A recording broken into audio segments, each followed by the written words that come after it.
அஸ்ஸலாமு அலைக்கும். எல்லோரும் எப்படி இருக்கீங்க? நல்லா இருக்கீங்களா? என்னோட டே இன் மை லைஃப் தான் வந்து பார்க்க போகிறீங்க. ஸ்கிப் பண்ணாமல் பாருங்கள். காலையில் பாப்பாவுக்கு என்ன பண்ணேன்னா, ஃபஸ்ட்டு ஸ்நாக்ஸுக்கு வந்து மாம்பழம், குச்சி சிப்ஸு, கொஞ்சோண்டு திராட்சை வந்து எடுத்து பேக் பண்ணிக்கிட்டேன். இன்றைக்கி வந்து சாப்பாடு வந்து நான் செய்யலை, மத்தியானம் செஞ்சுக்கலாம் அப்படின்னு சொல்லிட்டு பாப்பாவுக்கு வந்து தோசை தான் வந்து கேட்டிருந்தா. அதனால் வந்து தோசை கறி குழம்பு நாள் வச்ச நைட்டு வச்சது இருந்துச்சு, அதையே வந்து கொடுத்து அனுப்பிட்டேன். காலையில் பிரேக்ஃபாஸ்ட்டுக்கு வந்து பால் ப்ரெட்டு தான் வந்து சாப்பிட்ட கொடுத்தேன். அவளும் வந்து சாப்பிட்டுக்கிட்டா.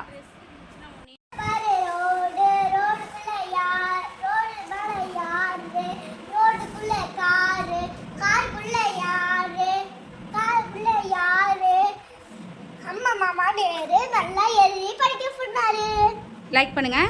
பாப்பா ரைம்ஸ் எப்படி பண்ணா அப்படின்றத சொல்லுங்கள். மணி கரெக்டாக 5 நிமிஷத்துக்கு முன்னாடி எப்போதுமே வந்து வேன் வந்து ஏற போயிடுவோம். 5 நிமிஷத்துக்கு முன்னாடி போனால் தான் வேன் வரும்போது நம்ம கரெக்டாக ஏறலாம் அப்படின்னு சொல்லிட்டு எப்போதுமே அப்படி தான் வந்து போவோம். அதுக்கு இடையில் என்ன பண்ணுவேன் அப்படின்னா, வாஷிங் மிஷினில் வந்து துணி வந்து லோட் பண்ணிடுவேன். நான் எந்த மாதிரி லோட் பண்ணுவேன் அப்படின்னா, வாஷிங் மிஷினை ஃபஸ்ட்டு ஆன் பண்ணிடுவேன். ஆன் பண்ணிவிட்டு சோப்பு தூளை வந்து உள்ளே போட்டுருவேன். எந்தளவு சோப்பு தூளோ துணிக்கு ஏற்ற மாதிரி வந்து போட்டுக்குவேன். போட்டு விட்டுக்கிட்டு இருக்கும் போதே பாப்பாவோட வேன் வந்து வந்துருச்சு. அதுக்கப்புறம் பாப்பாவை போய் வேன் ஏற்றிட்டு என்ன பண்ணுறேன் அப்படின்றத பாருங்கள். வாஷிங் மிஷினோட மூடி வந்து திறந்து தான் வந்து வச்சுருப்பேன். அதுக்கப்புறம் மூடிட்டு 2-3 சுற்றினோன்னே அந்த பவுட்ரு கரைஞ்சோன்னே துணியை ஃபுல்லாகவே நம்ம எப்படி நார்மலான பக்கெட்லலாம் ஊற வைப்போம் அந்த மாதிரி ஊற வச்சு, அதுக்கப்புறம் லிக்விட் வந்து ஒரு டப்பா வந்து ஊற்றிடுவேன். ஒரு டப்பானா ஒரு மூடி ஊற்றி, கம்ஃபர்ட் ஊற்றுறதா இருந்தால் ஊற்றி மூடி வச்சுருவேன். என்னோடய மெத்தட் வந்து இந்த மாதிரி தான் நான் வந்து பண்ணிக்கிட்டு இருக்கேன். அந்த பவுட்ரு கொட்டணும் அப்படின்னா துணி வந்து திப்பையாக இருக்கும். அதனால இந்த மாதிரி தான் நான் வந்து ஃபாலோ பண்ணிக்கிட்டு இருக்கேன். என்னைய மாதிரி யார் யார் வந்து ஃபாலோ பண்ணுறீங்க அப்படின்றத மறக்காமல் சொல்லுங்கள். நைட்டே வீட்டுக்கு 2-3 ஜாமான் இல்லாமல் இருந்துச்சு. அதை மட்டும் எங்கள் ஹஸ்பண்ட்டை வந்து வாங்கிட்டு வர சொன்னேன். சாம்பிராணி, கம்ப்யூட்டர் சாம்பிராணி, சோம்பு வந்து இல்லாமல் இருந்துச்சு. பார்த்தாலே தெரியும் எல்லாமே ஃபுல்லாக இருந்துச்சு, சோம்பு மட்டும் இல்லாமல் இருந்துச்சு. பட்டை வந்து வாங்கிட்டு வந்த சொல்லியிருந்தேன். அது எல்லாத்தையுமே அதாவது டப்பாவில் வந்து கொட்டி வச்சுட்டு பாப்பா ஸ்கூலுக்கு அனுப்பிட்டு எனக்கு எந்த வேலை இருக்கோ ஒரு நாளைக்கு ஒரு மாதிரி வந்து வேலையை வந்து மாற்றிக்குவேன். நான் சோம்பு டப்பாவையும் வந்து ஏற்கனவே கழுவிட்டேன். அதனால் வந்து நான் அப்படியே வந்து கொட்டி வச்சுக்கிறேன்.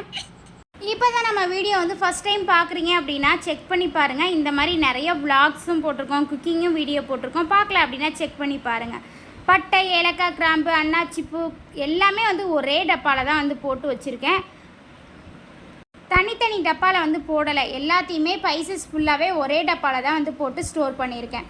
ஆயில் கேன்லேயே ஆயில் வந்து இல்லாமல் இருந்துச்சு, அதையும் நம்ம ஊற்றி வச்சிடலாம் அப்படின்னு சொல்லிட்டு அதையும் வந்து ஆயில் வந்து ஃபுல் பண்ணி வச்சிடுறேன். உண்மையிலுமே சொல்கிறேன், இந்த பாட்டில் வந்து எனக்கு ரொம்ப பிடிச்சிருக்கு. எண்ணெய் வந்து சிந்தாமல், நம்ம டப்பாவில் கொட்டுறதா இருந்தால் கூட எண்ணெய் வந்து சிந்தோம். இதுக்கு புனல் மாதிரி கொடுத்துருக்காங்க பார்த்தீங்களா, நம்ம ஊற்றி தோசை எல்லாத்துக்குமே கரெக்டாக இருக்குது. நான் வந்து ஆன்லைனில் தான் வந்து வாங்கினேன், மீஷோவில் தான் வந்து வாங்கினேன்.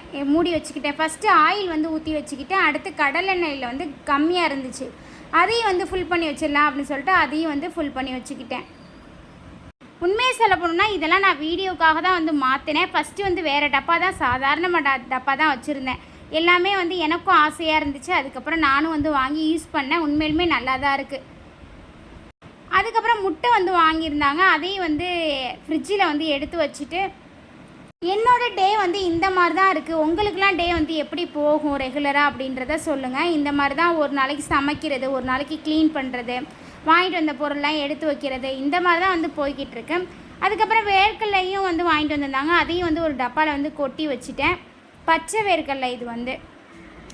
திராட்சை வந்து குடோன்லேருந்து எடுத்துகிட்டு வந்திருந்தேன். அதை வந்து சாப்பிட்றதுக்காக வந்து இப்போ ரெகுலராக வந்து திராட்சை வந்து சாப்பிட்டுக்கிட்டு இருக்கேன். ஏன்னா எனக்கே தெரியுது கால் வலி இருக்குது, அது ரத்தம் வந்து கம்மியாக இருக்கனால திராட்சை சாப்பிடணும் அப்படின்னு சொல்லிட்டு ரெகுலராக வந்து சாப்பிட்டுக்கிட்டு இருக்கேன். மாசமாக இருக்கீங்க அப்படின்னா கண்டிப்பாக திராட்சைலாம் சாப்பிடுங்க. அதுக்கப்புறம் எக்ஸ்ட்ரா நைட்டு ஆக்கின சாப்பாடு வந்து இருந்துச்சு, அதை வேஸ்ட்டாக கீழே கொட்டாமல் நம்ம வந்து வடகம் தயாரிச்சிடலாம் அப்படின்னு சொல்லிட்டு சோத்தை வந்து மிக்சியில் வந்து போட்டுக்கிட்டு ஒரு 10 மிளகு, 2 பச்சை மிளகா, உப்பு வந்து போட்டுக்கிட்டு மிக்சியில் வந்து ஒரு ஓட்டிட்டு ஒரு தட்டில் வந்து சின்னதாக எடுத்து வச்சு வெயிலில் காய வச்சுக்கிட்டோம் அப்படின்னா சாப்பாடுக்கு வந்து டக்குன்னு வந்து பொரிச்சிக்கலாம். பாத்திரம் எல்லாமே கிடந்துச்சு. பாப்பா போனதுக்கப்புறம் தான் பாத்திரம் எல்லாமே விளக்கிட்டு ஒரு சைடு ஒலை வச்சுருந்தேன். சுண்டக்காய் வத்த குழம்புக்கு தேவையான பொருள் எல்லாமே எடுத்து வச்சுட்டு சுண்டக்காய் குழம்பு எப்படி செய்கிறதுன்னு பாருங்கள். கண்டிப்பாக செஞ்சு சாப்பிடுங்க. வயிற்று புண்ணு, வாய் புண்ணு, அல்சர் எல்லாமே சரியாயிரும். சுகர் பேஷண்ட்லாம் சாப்பிட்டா அவ்வளோ நல்லது. ஒரு அகலமான கடாயில் எண்ணெய் ஊற்றிக்கிட்டேன். தாளிப்பு வடகம் வந்து ஒரு 2 டீஸ்பூன் போட்டுக்கிட்டேன். ஒரு 15 பல் பூண்டு, கறிவேப்பிலை வந்து நிறைய போட்டுக்கிறேன். வத்த குழம்புக்கெலாம் நிறைய போட்டோம் அப்படின்னா வாசமும் சூப்பராக டேஸ்ட்டாக இருக்கும். ஒரே ஒரு பல்லாரி வெங்காயத்தை வந்து பொடிசாக வந்து கட் பண்ணி போட்டுக்கிட்டேன். சின்ன வெங்காயம் இருந்துச்சு அப்படின்னா கண்டிப்பாக வந்து போட்டுக்கோங்க. என்கிட்ட இல்லாதனால நான் வந்து போடலை. சுண்டைக்காவை என்ன பண்ணேன் அப்படின்னா நச்சுக்கிட்டேன். இடிகளில் வச்சு நச்சுக்கிட்டு 2-3 டைம் கழுவி எடுத்துக்கிட்டோம் அப்படின்னா தண்ணி வந்து இந்த மாதிரி ஆயிரும். சுண்டைக்காய் வந்து கசக்கவே கசக்காது. கண்டிப்பாக ட்ரை பண்ணுங்கள். சில பேர் சுண்டைக்காய் வந்து கசக்கும் அப்படின்னு சொல்லிட்டு சாப்பிடாமல் இருப்பீங்க. இந்த மாதிரி இடிச்சிட்டு 2-3 டைம் கழுவிட்டீங்க அப்படின்னா சுண்டைக்காய் வந்து கசக்கவே கசக்காது. ஒரு எலுமிச்சை சைஸுக்கு கூடவே வந்து புளியை வந்து ஊற போட்டுக்கிட்டேன். நான் நல்லா வெங்காயம் வதங்கினதுக்கப்புறம் ஒரே ஒரு தக்காளி வந்து போட்டுக்கிறேன். தக்காளி வந்து நீங்கள் 2 கூட வந்து போட்டுக்கலாம். நான் வந்து ஒரே ஒரு தக்காளி தான் வந்து போட்டிருக்கேன். சுண்டைக்காய் வந்து 2-3 டைம் நல்லா கழுவி வச்சுருந்தோம் பார்த்தீங்களா, அதையும் போட்டு எண்ணெயிலே நல்லா வதக்கிடணும். நல்லெண்ணெய் ஊற்றிக்கிட்டீங்க அப்படின்னா அவ்வளோ டேஸ்ட்டாக இருக்கும். கண்டிப்பாக ட்ரை பண்ணுங்கள். கசக்காமல் செய்யணும் அப்படின்னா இடிச்சிட்டு 3 டைம் கழுவிட்டீங்க அப்படின்னா சுண்டைக்காயோட கசப்பு வந்து இறங்கிரும். அந்த தண்ணியில் இறங்கிரும். சுண்டைக்காய் வந்து கசப்பு இருக்காது. புளி தண்ணியில் குழம்பு மிளகாய் தூளை வந்து போட்டு ஒரு 4 டீஸ்பூன் போட்டு நல்லா கொதிக்க வச்சு எடுத்துக்கிட்டேன். பூண்டெல்லாம் நிறைய போட்டுவிட்டோம் அப்படின்னா தான் சூப்பராக இருக்கும். நானும் பாப்பாவும் எங்கள் ப்ரேயர் எல்லாமே முடிச்சுட்டு பூனைக்குட்டியோட பாப்பா வந்து விளையாண்டுக்கிட்டு இருந்தா. கொஞ்ச நேரம் மட்டும் வந்து பாப்பாவுக்காகவே வந்து அந்த பூனை வந்து நான் உள்ளே விடுற மாதிரி இருக்குது. ஏன்னா அவளுக்கு ரொம்ப பிடிச்சிருக்கு. அப்புறம் என்னோட உட்காந்து விளையாண்டுக்கிட்டு இருந்தா. அதுக்கப்புறம் என்ன பண்ணோம் அப்படின்னா மத்தியானம் சாப்பாடு ரெடி பண்ணோம்ல, அதையும் வந்து சாப்பிட்டாச்சு. சுண்டைக்காய் வத்த குழம்பு, மாம்பழம், முறுக்கு, முட்டை வந்து பொரிச்சுக்கிட்டோம். இந்த மாதிரி தான் நாங்கள் வந்து சாப்பிட்டோம். என்னோடய வாஷிங் மிஷினை பாருங்கள், எவ்வளோ அழுக்கு, மண், தூசி. ஒரு காற்று அடிச்சிச்சின்னு ஏற்கனவே வீடியோவில் சொன்னேன் பார்த்தீங்களா, அந்த காற்றுனால அவ்வளோ தூசி. ஏன்னா வாஷிங் மிஷினுக்கு உரம் இருக்குது, மூடாமல் விட்டுட்டேன். அது எல்லாத்தையுமே க்ளீன் பண்ணிடலாம் அப்படின்னு சொல்லிட்டு தான் வந்தேன். கரெக்டாக 3 மணி இருக்கும். அந்த டயத்தில் தான் வந்து நான் போனேன். சாப்பிட்டுட்டு 1 மணி நேரம் ரெஸ்ட் எடுத்துகிட்டு வாஷிங் மிஷினை வந்து கழுவலாம் அப்படின்னு சொல்லிட்டு தான் வந்து போனேன். தூசி எல்லாத்தையுமே லெமன், பேக்கிங் சோடா போட்டு வந்து க்ளீன் பண்ணோம் அப்படின்னாலும் பளிச்சுனா இருக்கும். என்கிட்ட லெமன் இல்லாதனால வந்து நான் இன்றைக்கி லிக்விடு ஊற்றி தான் வந்து தேய்ச்சிக்கிட்டு ஃபுல்லாகவே வந்து க்ளீன் பண்ணிக்கிறேன். லெமன் இருந்துச்சு அப்படின்னா நீங்கள் லெமன் போட்டு க்ளீன் பண்ணுங்கள், சூப்பராக இருக்கும்.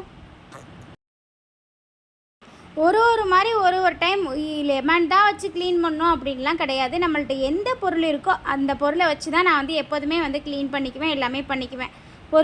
ஒரு பொருள் இல்லை அப்படின்னாலும் கவலைப்பட தேவையில்லை. அதை வச்சு கழுவுனாலும் சுத்தமாயிரும். அந்த லிக்விடை போட்டு நல்லா எல்லா இடத்துலையும் அந்த தூசி மண் இருக்கிற இடத்துல எல்லாத்துலேயும் க்ளீன் பண்ணிக்கிட்டேன். பண்ண சொல்லிட்டு தான் நான் வந்து போனேன், க்ளீன் பண்ணேன். இந்த மாதிரி தான் நிலமையில இருக்குது. ஃபுல்லாகவே நம்ம க்ளீன் பண்ணிவிட்டு எப்படி இருக்குது அப்படின்றத காமிக்கிறேன் வாங்க.